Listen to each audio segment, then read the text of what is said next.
Նիկոլ Փաշինյանը հենց նոր հայտարարեց, որ ինքը երաշխավորում է ցանկացած հանցագործության բացահայտումը։ Այդ բա մարտի 1-ի է, այդ ամենակարևոր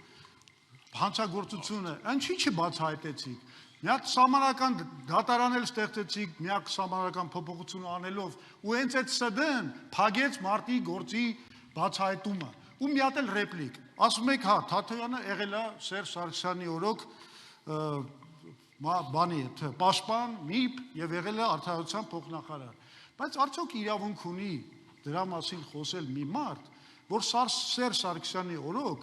իր փեսուց փող է ստացել, որ թերթը պահի։ Շատ ինձ հետաքրքրում է։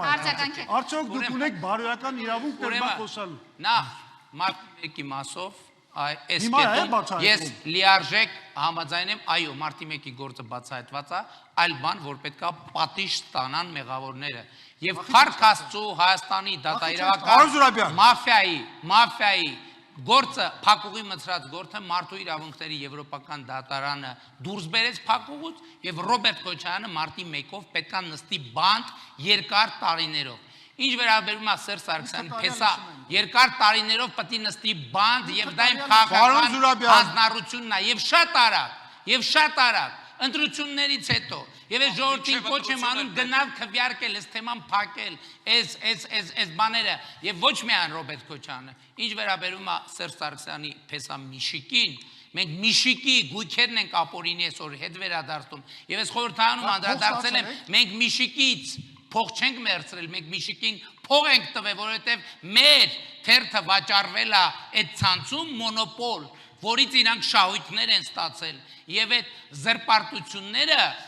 զրպարտությունները Քոչարյանասերժական կլանի ես 15 անգամ եմ հերքել եւ դուք հերթական անգամ ստոր հերյուրանք եք տալիս։ Այդ դուք եք որ միջև հիմա օլիգարխներից մանր